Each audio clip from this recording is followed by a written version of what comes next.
We got ourselves another big Healey in the shop. This one's been sitting for a while. So this is a 62 3000 Mark II, and it is the 4-seater, which would make it the BT7. So it's got triple SUs on it. It is only showing about 56,000 miles on it, and it's been sitting for a while now. The guy who owns it has owned it for 20 to 25 years, and it's been in storage the whole time that he's owned it. He's never driven it, and he doesn't even remember if he's ever had it running even when he first bought it, which is why it's here. So the owner has been talking to me for about the last year, off and on, about wanting to build an engine for this car, and he finally got it out to me. Now, once he got it dropped off, I reached down in here and found out that the motor does actually turn by hand. And he was just assuming that after sitting for, 25 years, maybe more, that it was probably just going to need a rebuild. And what we're going to do here is actually we're going to go ahead and try to see if we can get it running first and assess the condition of the engine first. Partly because he's getting ready to send this thing off to his body shop that he likes to deal with, and I know that there's some surprises waiting for him underneath the paint on this car. This is not the original paint, and he really didn't know for sure if it was or not. This car was originally Healey Ice Blue. And ironically, he had already made up his mind that he wanted Healey Ice Blue, not knowing that that was the original color, because he thought it was originally white. But walking around it, taking a look at it, I can see all the telltale signs, being a body man myself, of some less than ideal repair work, let's just say. Like the seams are gone here, and the trim's missing, so the fenders don't unbolt right now. My guess is they're just bondoed over, not welded, and there's been some floor repairs done to it that, let's just say, is more like heating and cooling special kind of repair work. It's just light gauge galvanized, prop riveted in place, and the original floors underneath are completely gone, been cut out, everything in front of the seat. So I said, let's take a look at the engine, get it running. If the engine's healthy, then why don't we just pull the engine, detail it, put all new gaskets, seals, everything in it, go through the carbs. It gets it out of the way so his painter can properly do the engine compartment, and he can take the money he would have spent on the engine and put it into those repairs that he didn't know he was going to need until he come out here and I told him. So he's a guy that obviously doesn't know what to look for in a car that's been repainted or been repaired and maybe not done well. And the first clue to me, which I saw before it ever came off the rollback, was down here. This repair here obviously is not a high quality repair because it's pop riveted in place. And then once you get underneath there, all you see is the galvanize from the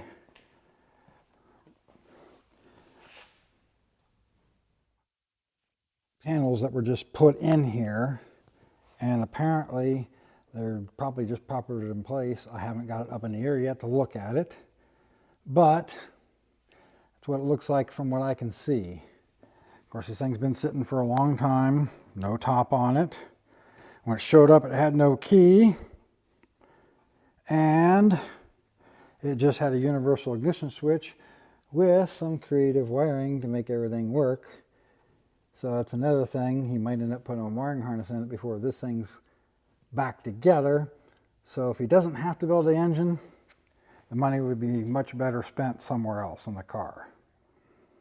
Now, as he's starting this process, he is not intending on making this thing a really super high quality, top level, restoration job. He just wants to do a decent job, something that's really usable and drivable, yet pretty presentable, and at least halfway right in how it's done. But he doesn't plan on keeping this car for the next 20 years because he's 80 years old. So he just wants to get it up and running, get a few years of driving out of it, and hopefully get his money back out of it that he invests into it from here moving forward.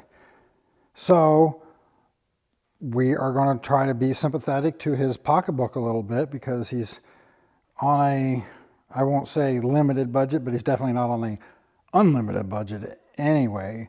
If he was going to put 60, 70 grand into the car, he's just going to not do it at all. So the first thing I'm going to do is I'm going to put a universal switch back in it just to get it so I can crank it over and find out what's going on with the engine. Now I took this out of my Riley because this was something I picked up really cheap just to be able to turn that thing over. It's sitting here, why not, rather than trying to order the correct switch and wait on that. We can get moving, just put this in place, find out if it cranks over on the starter, see if we got compression, and if we can build any oil pressure.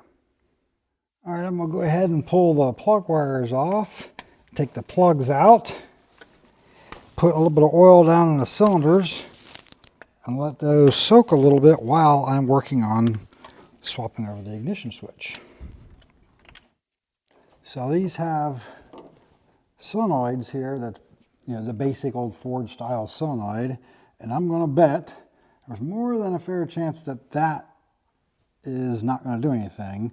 So I got some power hooked up to it. Let's see what it does. Oh, hey.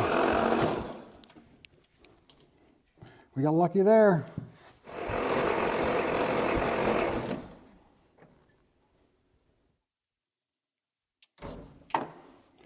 $182. This motor might not be half bad. Let's keep on going and find out what we get. All right, well, we've got 182, 185, 135, 127, 160, and 120. Now, that sounds horrible because of the variance, but I'm not at this point going to say that there's a real major issue with the engine because sitting that long and these cylinders that are down, the valves could have been hanging open and have rust on them. So that could easily cause lower compression numbers than that. That'll come right back just with running the engine the first time. So I'm going to go ahead and do is take the valve cover off, check valve adjustment, and then get it to a point where, and then pop all the valves so that I know they're seating well, and try it again. So take a little rubber mallet. We know it was 3, 4, and 6. We can literally just do this.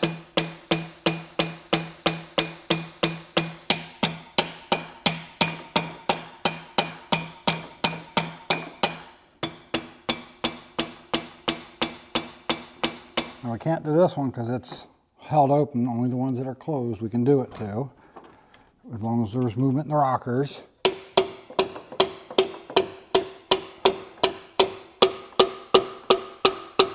If there is any surface rust, little bits of surface rust on the face of the valve, or the seat, or the valve where it seats on the seat, that can make it seal again. All right, so after popping the valves in 3, 4, and 6, we're up to 170 pounds, 165, and 165. So I'd say that's not too bad. And we've got oil coming out the rocker assembly, and I hear it dripping down. I just don't know what kind of cranking pressure I have yet because I can't see the gauge while cranking under here. but that's very promising. So it's not the same day, but we're back on the Healey here. I've moved it to the other side of the shop because I needed the lift to put another car up on it. But I've taken the crappy smart jump pack off of this thing that wants to shut itself off every 5 seconds of cranking, and got one of the batteries out of my old Jeep back there. I got the ignition switch from the Riley hooked up to where we got power to the coil, and I've cleaned the points and cleaned them again and again and again till I got some spark across there. I'm still not 100% convinced that it's good enough for it to run properly, but it should at least make some noise, even if it's just a cough and sputter. We took the air cleaners off, got them out of the way so I can get some of my redneck starting fluid down in the throats of the carburetors, and we'll see what happens.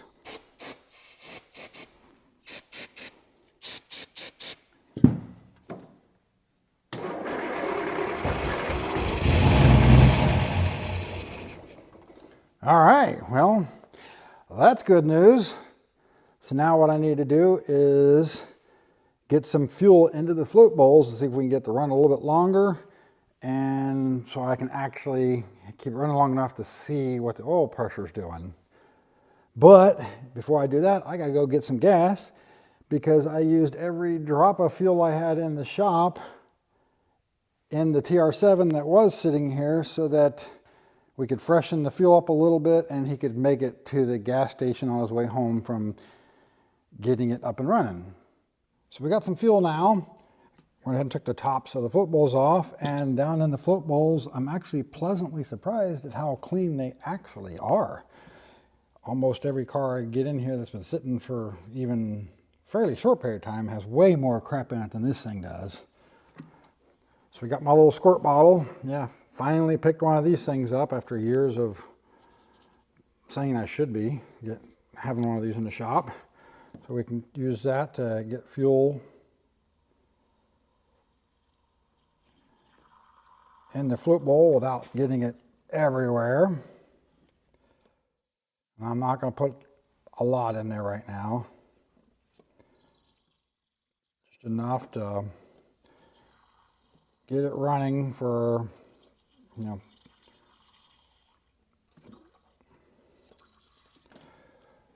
fairly short period of time.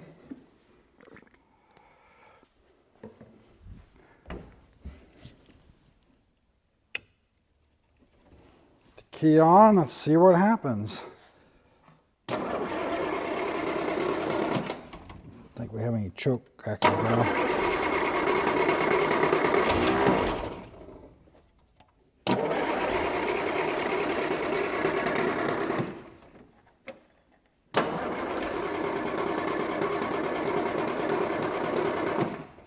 Probably going to have to give her a little bit of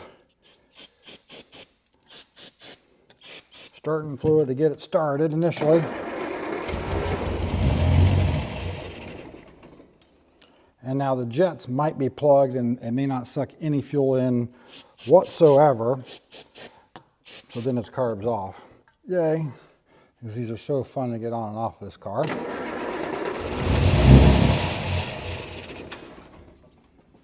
All right, and upon closer inspection, these float bowls have little riser tubes in them that stick up a lot higher than what I'm used to seeing in the MGs that I play with mostly.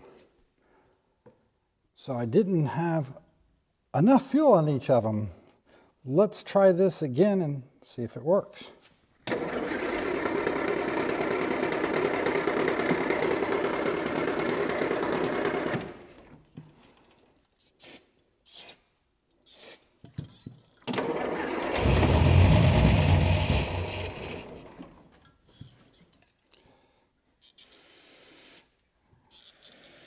I blew some carb cleaner through the one, and it was just coming right up through there. I didn't take the other two apart yet, but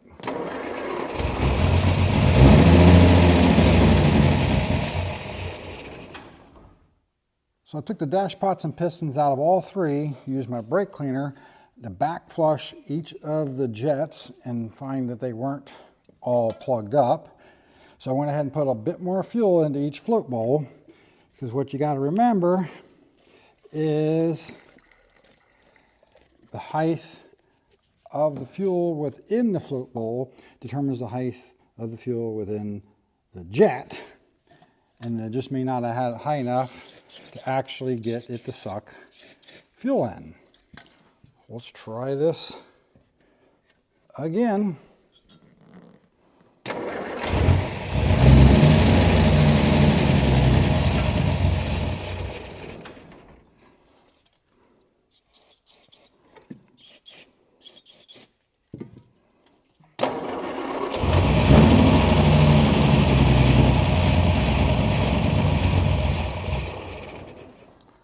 Just not wanting to run on the fuel at all, which I just noticed the jet height on this one was pretty high, and maybe it's just not rich enough.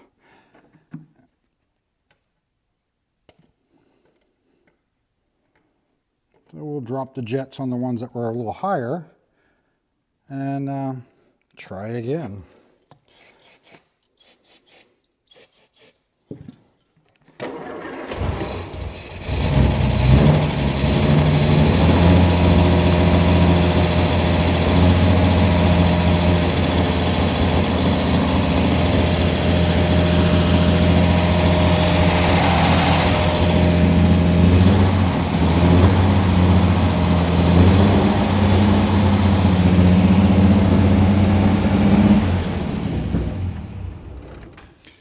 And I was seeing about 25 to 30 pounds of oil pressure right there.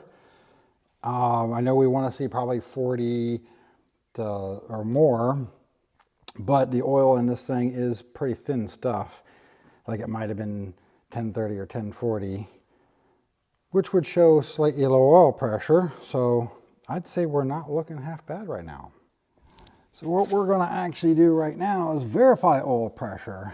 Now, yes, that is an MGB oil pressure gauge, because I believe the factory one is broken, and I cannot see that thing hardly at all, and it's coming down fast as I'm looking at it. So let's take a look.